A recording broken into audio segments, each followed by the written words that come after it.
I'm going to be honest with you guys. This might be the beginning of the end, particularly for Lyft. Normally this time of year it gets a little slow, you know, people coming off vacation. But when I say it is slower than usual out here in this rideshare world, it is really, really slow. It's so slow to the point where I'm forced now. It's not even a choice to go private. And I'm already looking into a loophole using umbrella policy to possibly cover myself that way. But I'm in the process of figuring out what I need to be licensed and start going private. I already started doing side deals, you know, which I call side deals when you're off the platform. You know, there is a risk, of course, being on my own insurance, but well worth the risk. The only major risk is the possibility of being kicked off the platform, either Uber or Lyft. And at this point, if I get kicked off Lyft, I won't even cry about it, guys. I might be a little bit upset if Uber kicks me off, but it's more likely if I get kicked off, it will be on Lyft side. And 4 years I've been driving, I would say I've only been kicked off on Lyft. I think I was kicked off Lyft twice, and it was false reports. I didn't do anything malicious. I didn't do anything wrong. My driving wasn't erratic.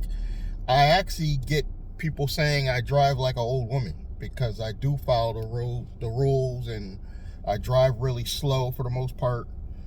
I'm one of those drivers that you're late to work, you don't want to ride with me. You just don't, because I'm going to drive the speed limit, maybe a little bit above on the highway. I'm never going to do the exact speed limit, but I'm not definitely going to be the fastest on the highway. I see no point in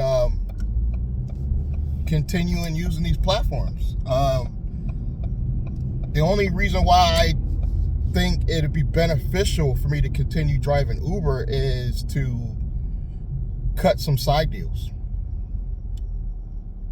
And like I said, that would be the only one that might hurt me a little bit at this time. But I'm already working on some stuff in the background. I'm trying to build out my own media platform. And I got some things going online. If you check the links in the description box, you'll see I'm doing other things. I'm selling my a software right now. I'm promoting a MWR Financial. So I'm doing other things outside of rideshare. But I want to maintain Uber just for the purposes of advertising my own business as far as the transportation goes. I was going to get into that car rental arena, but those template businesses, Glendon Cam is right. Those template businesses don't last. And Toro, Hire Car, Airbnb, they are all struggling right now. For the average person, you're always going to get some wise guy to be like that. Well, I'm still making money. 1% probably on Toro and Airbnb is actually making money. And those Airbnbs, they have to be specialty. It can't be your average run-of-the-mill Airbnb, or you're not getting bookings right now. It is extremely slow, and I'm sure it's pretty much the same with food delivery. Although I haven't done food delivery, I could pretty much guess that it's not as well as it was this time last year. And I don't know if the demand has gone down or just Uber and Lyft are just charging the passengers too much money. Because I'm to the point now with my one side deal customer, he just goes to work. He goes to like a 15-minute trip to work. And he says Uber's charging him about, on average, $15. I can charge him 12 and still make a profit, because on that ride, on average, Uber only pays me about $6 to $7, and out of that 15 that he's getting charged. So that's about 50%. When I can get the entire 12, and because I only charge him 12, and he likes the convenience, because now you don't have that problem where you're worried about, the driver's worried about waiting for you.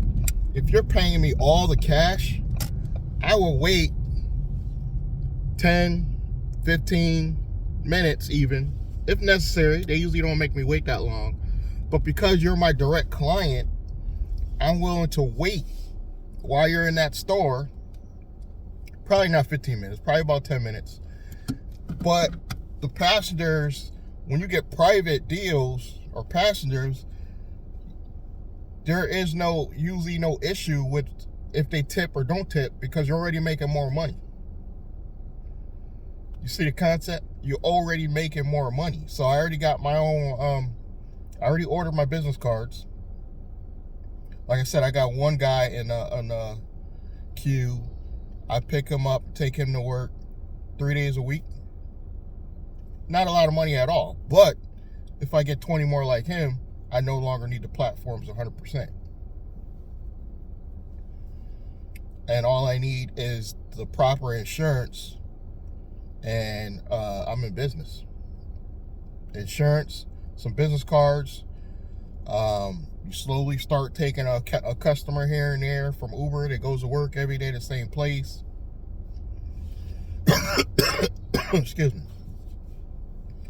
So that's the plan for this new year.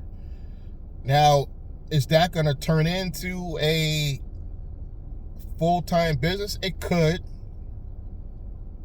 It's doubtful, but it still has the flexibility, because the passengers I'm getting, they will still, if they absolutely can't get me, they are still going to use the rideshare companies, but they'll always contact me first because they save money. This is why I don't expect to have any issues with getting customers, and this year, like I said, has been slower than I've ever seen before, and I think it's only going to get worse for rideshare drivers. Why don't I go out and go get a job? The age thing. Once you get a certain age, and my only job experience is basically retail. So why would I go back to retail, get $15, $16 an hour, maybe a little bit more with commissions, when I can make a full-time business from my part-time hustle doing this? So I see no reason to, go get a job for them to offer me. Someplace won't even offer me a job because of my age. Once you're over 40 and you got a gap in your job history, like 2-3 year gap in your job history, it gets hard to get even into retail. You may be able to get a fast food job because they're always hiring, but we already know how that goes, guys. Come on. That's where you go when you have absolutely no choice. And I make more money than the average person in fast food in 4 hours, even though I'm getting ripped off. So that's why I don't just go out and go get a job. I actually don't like when people say that, and it really kind of pisses me off. And I know some people that watch rideshare videos, they say that to get a rise out of you, so you respond to their comment. I won't respond. And if I really don't like your comment, it's just going to get deleted. So that's how I feel about that. You know why we don't go out and get a regular job. The jobs aren't paying. Just because you got a good degree and you're out there making over $20 an hour does not make you the average person. You got to think when you make these comments on people's channel. You're above average if you're making $21 an hour, and you have a skill and a degree. You're above average right now. You know, the average person doesn't have those qualifications to just go out and get a job with a livable wage. Bare minimum in my state of Connecticut, you got to be bringing in $18 an hour just to somewhat live comfortably.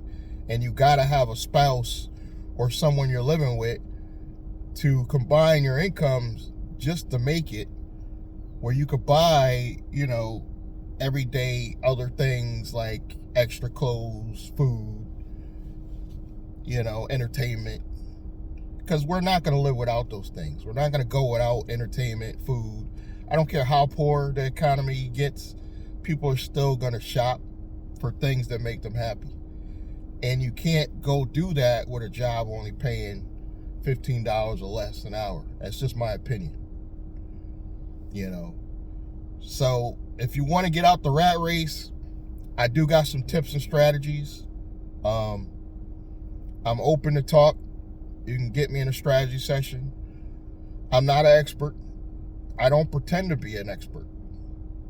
You know, I'm not on the level of the rideshare professor and some of these Uber YouTubers, but I got, you know, some knowledge just from life and other businesses I've been in that could possibly help you out. You know, so you might want to get in a strategy session if you want to some tips on, you know, starting your own thing without going to buy a $200 course. It's just $47 to get me on the phone. My information is below the video. Thank you guys for your time and continued support. Subscribe, like, comment, and I'm going to see you guys in the next one. Thank you.